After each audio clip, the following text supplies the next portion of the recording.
ya. Tapi saudara melihat sebagai satu kejanggalan enggak itu? Mohon izin untuk peristiwa yang di mana yang mulia? Semua tadi, yang dari rangkaian dari pertama saudara ke rumah sakit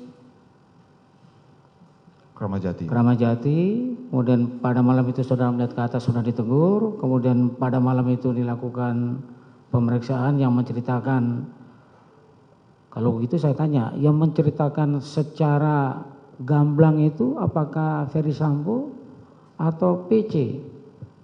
Awal menceritakan, awal mulanya nih yang mulia, saya Iya. cerita nanti yang mulia yang menilai. Awal mulanya Bu PC itu mau bercerita tentang kejadian Magelang.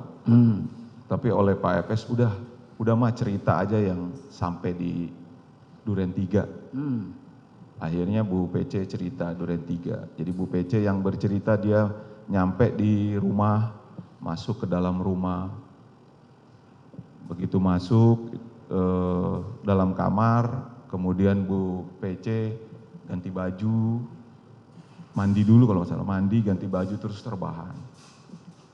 Terus katanya datang si... Oke, nggak usah detail lah itu. Kemudian yang diceritakan oleh Ferry Sambo apa?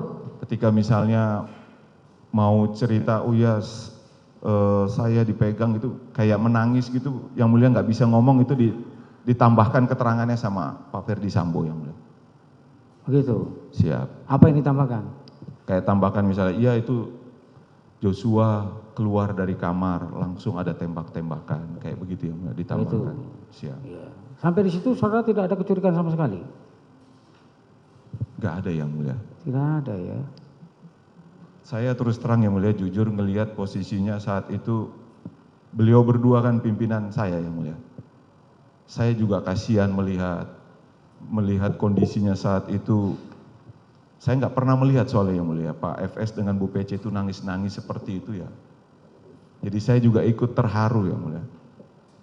Bahkan sampai mikir juga kok tega ada yang begini sama istri pimpinan begitu. Saat itu yang mulia. Saat itu. Kemudian menjadi tidak percaya atau kemudian menjadi ini cerita nggak benar. Kapan? Saat kapan? Menonton itu yang mulia. Saat menonton ya. Dan itu detail saudara beritahu kepada Hendra. Detail yang mulia. Detail ya. Saya cerita sedikit yang mulia. Ya. Kondisinya itu setelah menonton benar yang dibilang kemarin Cu. Saya itu sebenarnya nggak bisa ngomong yang mulia. Dengkul saya ini mau berdiri dari kursi di depan rumahnya Rituan tuh nggak bisa. Jadi keluar nelpon, awal mulanya itu nelpon nggak bisa berdiri karena gemetar. Jadi sambil jongkok nelpon Pak Hendra. Pak Hendra sampai bilang sudah tenang, jangan panik. Makanya di BAP saya ada tulisannya tenang, jangan panik. Karena memang itu luar biasa bagi saya yang mulia. Tidak, gimana ya situasi. Kok sampai sedemikian? Orang lain yang berbuat kok saudara yang gemeteran? Takut yang mulia ya. Apa yang saudara takutkan? Kok ini ada hal yang tidak sesuai yang mulia. Lah ya itu kan. Sebenarnya kan seharusnya wah nggak beres nih kan gitu. Bukan kemudian jadi saudara gemeteran kan gitu. Masalahnya bukan saudara pelakunya kan gitu. Hal yang kita yakini gitu yang mulia. Hal yang kita yakini menurut kita itu benar ceritanya. Terus terjadi hal yang berbeda. Itu kan mengagetkan kita dan membuat kita panik yang mulia. Sementara kita dari awal sudah ikut otopsi dan kita lihat sendiri kok sepertinya tidak begini ya.